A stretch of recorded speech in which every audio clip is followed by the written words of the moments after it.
하나님의 말씀은 진노의 큰 날이 이르렀으니입니다. 우리 옆에 있는 분과 이렇게 함께 힘차게 인사할까요?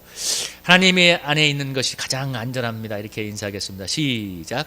하나님 안에 있는 것이 가장 안전합니다. 아멘. 또 이렇게 인사합시다. 예수 안에 있는 것이 가장 평안합니다. 이렇게 인사하겠습니다. 시작. 예수 안에 있는 것이 가장 평안합니다. 아멘. 제가 1995년도 일본의 고베 대지진 때 그 당시 우리 학생 보금 단체에서 일본 평화봉사단이라고 해서 이제 조직을 해서 일본을 방문한 적이 있었는데 저도 그때 이제 일본을 방문하게 되었습니다. 그래서 이제 고베 지역에 가본 적이 있는데 제가 그쪽에 이렇게 한번 이렇게 둘러보다가 좀 느꼈던 건 뭐냐면 잠시 한 1분도 안 되는 시간 동안 땅이 흔들렸고 지진이 일어났는데 규모가 7.3인가였는데 그 신칸센이라고 하죠. 우리나라로 말하면 KTX 같은 이 거대한 이 고각의 그 위에 다리 상부에다가 해놓은 그 신칸센이 지나가는 이 고가 다리 같은 것들이 다 무너져 내리고 목조 건물은 하나도 남아 있는 게 없고 또 이렇게 가만히 아파트 쪽을 갔는데 아파트가 너무 멀쩡해 보여요. 그런데 가만히 가까이 가서 보니까 한 층이 없는 거예요. 그러니까 10층짜리가 9층이 된 거예요. 정확히 1층이 그냥 사라져 버렸어요. 그러니까 땅으로 들어간 것도 아니고 그냥 이렇게 깔려버린 거예요. 그러니까 그 안에 만약에 사람이 있었다면 어떻게 되는가 상상이 되죠. 그래서 6천 명이 희생이 됐다고 하는데 2011년 동일본 대지진 때 그 쓰나미가 밀려와서 사망하고 실종한 사람이 2만 명이 넘고 33만 명의 피난민이 생기고 우리가 잘 아는 그 후쿠시마 원전도 대폭발을 해서 어마어마한 재앙이 일어나고 있죠. 여러분, 작년부터 시작된 코로나로 인해서 지구촌이 어떤 일이 벌어지고 있는가 지금 우리가 이렇게 보고 있지 않습니까? 우리 사랑하는 성도님들 다 마스크를 끼고 예배를 드리고 있어요. 그죠? 보니까 한 500만 명이 죽었다고 합니다. 지금 500만 명이. 이제 코로나가 걸리든 안 걸리든 이제 일상으로 가지 않으면 우리 생업이 참 너무나 힘들어지기 때문에 그렇게 나아가고 있는 그런 상황입니다. 얼마나 많은 어려움을 당하고 있는지 교회도 예배를 제한받고 있고 그래도 말을 못하는 때가 되었습니다. 여러분, 작은 재난에도 이렇게 인간은 연약할 수밖에 없습니다. 여러분, 저는 그때 95년도 일본 갔을 때 그 짧은 순간에 1분도 안 되는 순간에 그 지진이 지나간 그 참혹한 폐허를 보면서 너무 많은 것을 느꼈습니다. 여러분, 근데 제가 방금 언급했던 이런 재난과 비교할 수 없는 재난은 바로 마지막 때의 대환란입니다. 마지막 때. 우리 16절에 보면 이렇게 얘기하죠. 여러분, 6장 16절에 보면 산들과 바위에게 말하되, 14절에 보면 하늘은 두루마리같이 말년같이 떠나가고 각 산과 섬이 제자리에서 옮겨지며 땅의 임금들과 왕족들과 장족들과 과란들과 모든 종과 자유인과 굴과 산이 파이 틈에 숨어서 산과 바위에게 우리에게 떨어져 달라고 우리를 덮쳐달라고 얘기한다고 얘기하고 13절에 보면 하늘의 별들이 이 태풍에 과일이 떨어지듯 떨어지고 12절엔 거꾸로 올라가면 지진이 나고 해가 검은 털로 상복같이 검은되고 달이 온통 피같이 되며 하늘이 두루마리에 말린 것 같이 떠나간다고 얘기하고 있습니다. 여러분, 요한계시록은 6장에서 18장까지가 마지막 때의 대환란이 기록되고 있는데요. 이 안에 뭐가 있냐면 7인의 재앙, 7 나팔의 재앙, 7 대접의 재앙이 있습니다. 그리고 그 안에 유명한 7년 대환란도 기록이 되어 있는데요. 이것을 신학적으로 뭐라고 하냐면 3대 7중 재앙이라고 합니다. 3대 7중 재앙. 그러니까 이 7가지의 재앙이 3번에 걸쳐서 온다는 거죠. 이 히브리 숫자에서 7은 완전수를 말합니다. 그러니까 또 3은 삼위일체를 상징하는 역시 있는데 하나님의 심판이 완전하고 철저하게 올 것을 예고하는데요. 이 아까 말한 3대 7중 재앙, 7인, 7 대접, 7 나팔의 재앙이 이 시리즈로 오는데 좋은 시리즈가 아니죠. 여러분, 근데 오늘 6장이 뭐냐면 첫 번째 시리즈 7인의 재앙이 시작되는 장면입니다. 7인에서 그래서 오늘 본문을 읽어보면 첫째 인을 떼는 장면이 나오죠. 어린 양이 첫째 인을 떼니까 흰말을 탄 자가 보면은 2절에 보면 흰말을 탄 자가 나왔는데 활을 가졌고 멸류관을 받고 나가서 이기고 이겼더라고 이렇게 기록하고 있는데 이 말은 힘과 능력을 상징하고 활은 공격용 무기로서 하나님의 심판을 상징하는 것이고 멸류관은 권세를 말합니다. 멸류관을 받았다는 것은 하나님으로부터 그런 권세를 받았단 말인데 활을 든 흰말을 탄 사람이 왔다는 얘기는 하나님의 심판의 권세를 받은 그런 이 하나님의 사자가 왔다는 얘기죠. 이렇게 첫 번째 인을 떼고 두 번째 인을 떼니까 붉은 말이 나오는데, 붉은 말은 땅에서 화평을 제하여 버리고 서로 죽이게 하고 큰 칼을 받았더라. 이 붉은색은 피를 흘리는 검은 피를 의미하는데 뭐라고 했어요? 4절에 보면 화평을 제하여 버리고 서로 죽이게 하고 큰 칼을 받았더라. 그러니까 전쟁과 분쟁으로 어마어마한 사륙이 벌어질 것을 예고하는 것입니다. 20세기에 두 번에 걸쳐서 큰 세계 대전이 있었는데 1차 세계대전 때 2천만 명이 죽었고 2차 세계대전 때 5천만 명이 죽었습니다. 여러분 7천만 명이 죽었는데 남북한 인구를 합친 수만큼 사망이 발생했는데, 만약 앞으로 말세가 되면 이보다 훨씬 더 어마어마한 규모의 전쟁과 사륙이 벌어질 것을 예고하고 있는데요. 여러분 만약 핵전쟁이 벌어진다면 전 인류가 공멸하게 되겠죠. 1945년에 히로시마와 나가사키에 원자폭탄이 터졌을 때 단 한 발로 여러분 각각 10만 명 이상이 사망을 했습니다.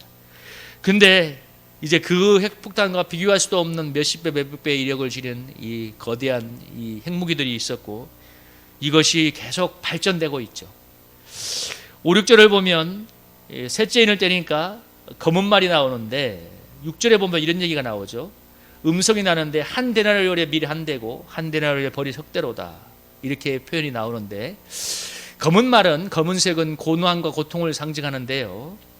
이 한 데나리온의 밀 한 대, 한 데나리온의 벌이 석 대라는 말은 한 데나리온은 당시 노동자의 하루 일당 품삯을 얘기하고 밀 한 대는 당시 성인 한 사람의 하루의 식사의 분량이었습니다. 그러니까 이게 무슨 얘기냐면 하루 일당으로 하루 식사 겨우 그거 하나를 살 수 있는 그런 이 시대가 온다는 거예요. 그러니까 우리나라로 말하면 요즘으로 환산하면 만약에 노동자, 건설 노동, 일용직 노동자가 하루에 15만 원의 일당을 받는다면 여러분 15만 원으로 하루에 3끼를 먹는 거예요. 그러니까 아침, 점심, 저녁을 먹을 수 있는 5만 원짜리에, 그러니까 곡물 가격이 그렇게 어마어마하게 상승할 것을 얘기하고 있습니다. 그러니까 그만큼 심한 기근이 올 것을 예고하고 있고요. 넷째 인을 떼니까 청황색 말이 나오는데 이름이 사망과 음부고 땅의 4분의 1의 권세를 얻어서 검과 흉년과 사망과 땅의 짐승들을 얻어 죽이더라. 그러니까 청황색 말은 앞에서 나왔던 모든 이런 재앙을 총괄하는 건데, 검과 흉년과 사망과 앞에서 언급했던 모든 재앙들로 이 땅을 심판하게 될 건데, 땅의 4분의 1의 권세를 얻었다고 얘기하는데 이것은 무슨 얘기냐면 하나님의 심판이 전면적으로 오고자 알고 온 것은 아닌 거예요. 제한적이라는 거예요. 땅의 4분의 1. 그러니까 아직은 전면적으로 온 것은 아니고, 그리고 나서 이제 다섯 번째 인을 떼니까 이제 하나님의 제단에 있어 순교했던 사람들이 하나님의 제단에서 하나님께 이렇게 탄원하죠. 10절에 보면 대주제여 땅에 거하는 자들을 심판하여 우리 피를 갚아주지 아니하기를 어느 때까지 하시려 하시나니까.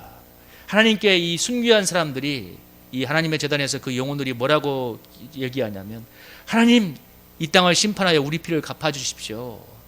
이 말은 우리의 원한을 갚아달라는 보복을 말하는 것이 아니라 하나님의 공의의 심판이 임하여서 이 고통하는 이 땅에 하나님의 나라가 임하게 해달라는 건데요. 여러분은 이 땅의 불효한 죄의 역사를 하나님께서 끝내달라는, 심판을 통해서 끝내고 새로운 역사를 시작하게 해달라는 탄원인데, 여러분 우리나라가 1년에 지금 10,000명이 12,000명이 넘는 사람들이 자살하고 있지 않습니까? 너무 삶이 힘드니까.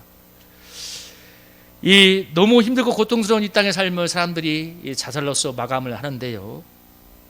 그만큼 하나님을 떠나서 떠난 이 땅의 그 삶이 그렇게 고통스럽고 힘이 든다는 것을 얘기하고 있는 것입니다.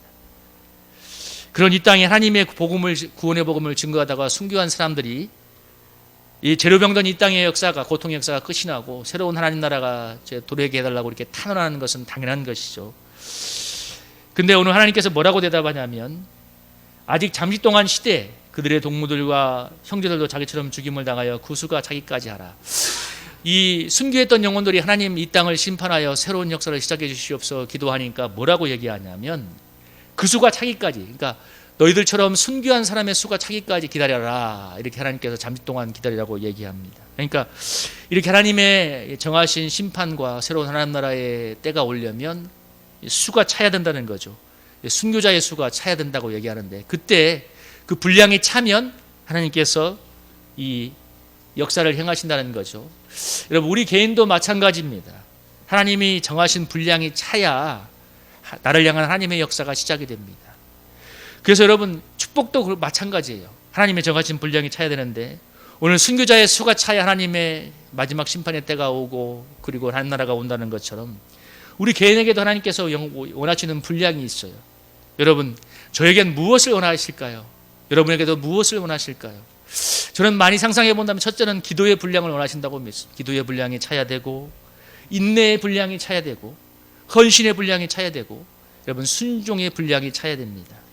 이 하나님이 정하신 분량이 차면 여러분 반드시 하나님의 때가 되면 하나님의 역사가 임할 줄로 믿습니다.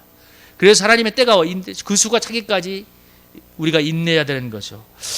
이렇게 하나님이 정하신 분량이 차니까 여섯째 인부터는 이제 전면적인 대심판이 시작됩니다. 여섯째 인을 떼니까 12절에서 여섯째 인을 떼니까 지금과는 비교할 수 없는 대환란이 시작되는데요. 여러분 한번 12, 13절 한번 같이 한번 읽어볼까요? 12, 13절, 14절까지 한번 읽어보겠습니다. 시작. 내가 보니 여섯째 인을 뗄 때 큰 지진이 나며 해가 검은 털로 짠 상복같이 검어지고 땅은 온통 피같이 되며 하늘의 별들이 무화과 나무가 대풍에 흔들려 설익은 열매가 떨어지는 것 같이 땅에 떨어지며 하늘은 두루마리가 말리는 것 같이 떠나가고 각 산과 섬이 제자리에서 옮겨지매.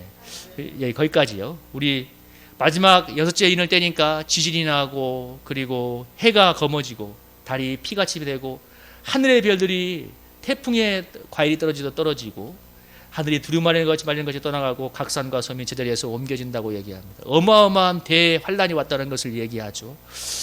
여러분 제가 이 보다 이게 참 영상으로 보면 좋겠다는 생각이 들어서 이런 영상이 어디 있겠어요. 마지막 심판이 나오는. 근데 제가 한번 여러분에게 소개해드렸던 영화 2012에 보면 이런 장면이 연상되는 한 장면이 있어서 제가 여러분들하고 한 1, 2분 정도 한번 같이 보려고 합니다. 여러분 이 영상을 보시면서 한번 그때를 한번 잠깐만 생각해 봤으면 좋겠습니다.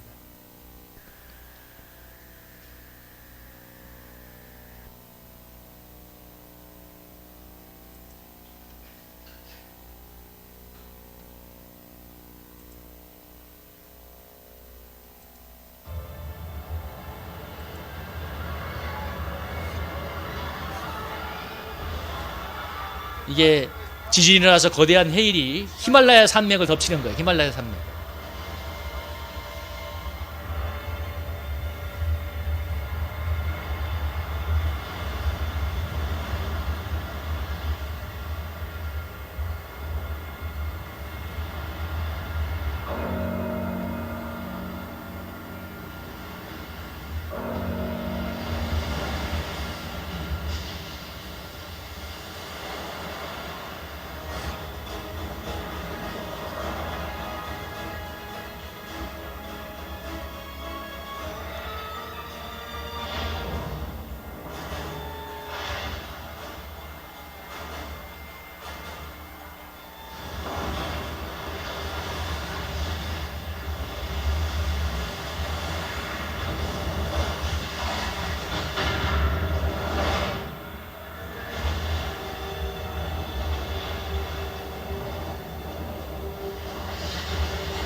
우리 방금 그 잠깐 영화를 봤는데요. 이 장면이 드라마 이제 우리가 상상해 볼 수 있는 장면이라서 여러분들과 잠깐 나눴는데요. 여러분 아까 정말 저는 그 영화에서 인상적이었던 건 뭐냐면 그 아마 히말라야의 어떤 남아 불교의 고승이었던 모양이죠. 그 거대한 파도가 히말라야 산을 타고 넘어오니까 여러분 종을 치고 있지 않습니까? 야, 마지막 때가 저럴 수 있겠구나 하는 생각이 들었습니다. 그분은 그래도 고상하다. 종을 치지. 근데 그 영화에 보면 어떤 장면이 나오냐면 그 마지막 때가 되니까 노마의 대성당에 수많은 사람들이 몰려들어서 하나님 살려달라고 기도하는데 그 거대한 대성당이 지진 때문에 무너져 내리는 거, 사람들에게 덮치는 겁니다. 여러분 오늘 성경이 그걸 예고하고 있지 않나요? 여러분 오늘 성경에서 어떻게 얘기하고 표현하게 하고 있나요? 여기 보면은 14절에 하늘이 두루마리는 것이 말리는 것이 떠나가고 각 산과 섬이 제자리에서 옮겨지니까 땅의 임금들, 왕족들, 장군, 부자들, 강한 자들, 모든 종과 자유인이 굴과 산의 바위 틈에 숨어서 산과 바위에게 말하면서 뭐라고 우리 위에 떨어져서 보좌에 앉으신 하나님의 심판에서 우리를 가리어달라고. 그러니까 무슨 얘기냐면 너무 이 마지막 심판과 환란이 고통스러우니까 제발 산과 바다가 나를 덮쳐서 나를 죽게 해달라 이렇게 애걸한다는 얘기입니다.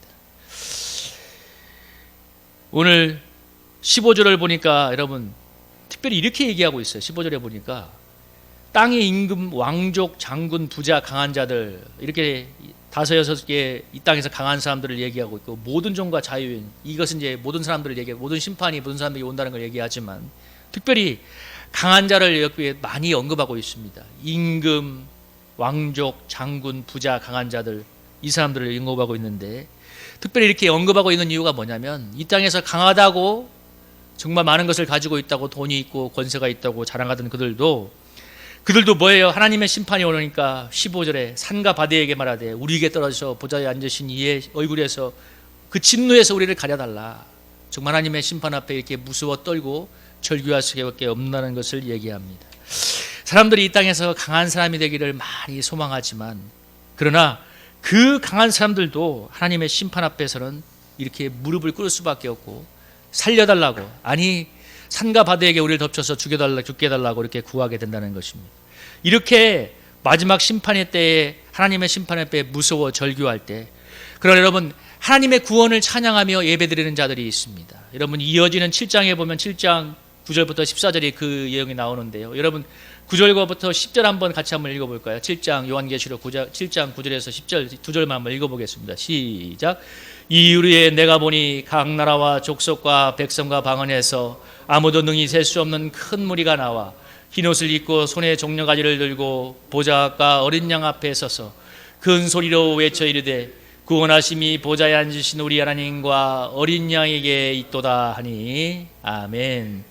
이 일 후에라는 얘기는 아까 6째 인까지 심판이 이루어진 다음에 7장 1절부터 4절에 보면 어떤 내용이 나오냐면 7째 인의 심판이 이루어지기 전에 그때 하나님의 인을 가진 천사가 올라와서 땅과 바다를 해롭게 할 권세를 받은 네 천사에게 뭐라고 하냐면 3절에서 이렇게 얘기해. 7장 3절에서 우리가 하나님의 종들의 이마에 인치기까지 땅이나 바다나 나무들을 해하지 말라 하더라. 내가 인침을 받은 자의 수를 들으니 이스라엘 자손의 각 집과 정에서 인침을 받는 자는 14만 4천이다. 여기서 이스라엘 각 조선의 인침을 받는 자가 14만 4천의 얘기는 하나님의 구원받은 백성의 숫자를 얘기하는 건데 이것은 문자적으로 14만 4천을 얘기하는 것이 아니라 상징적인 표현이죠. 하나님의 인을 받은 백성들이 이렇게 숫자가 있는데 그 숫자가 임할 때까지 그 숫자가 차기까지 마지막 7째 인의 심판을 유보하라는 것입니다. 그리고 나서 이제 그 이어지는 내용이 바로 그거죠. 정말 하나님의 인침을 받은 14만 4천 명, 하나님의 구원받은 백성들이 정말 하나님을 뜨겁게 찬양하는 장면이 나오고 있습니다. 그런데 7장 14절에서 이렇게 얘기하죠. 내가 말하기를 내 주여 당신이 아시나이다 하니 그가 나에게 이르되 이는 큰 환난에서 나오는 자들인데 어린 양의 옷에 비해 그 옷을 씻어 희게 하였더라. 누가 하나님께 인침을 받는 자가 되는가? 여러분 14절 같이 한번 읽어볼까요? 7장 14절 한번 읽어보겠습니다. 한번 읽어 시작.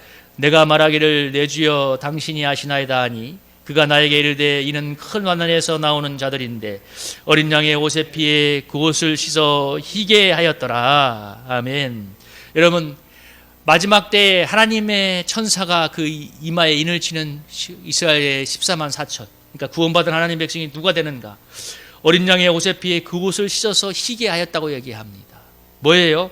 회개하고 예수님의 보혈로 죄사함을 받고 주님과 동행했던 믿음의 사람들이 이마에 인침을 받고 마지막 환난에서 빠져나올 거라고, 구원을 받을 거라고 성경이 예고하고 있습니다.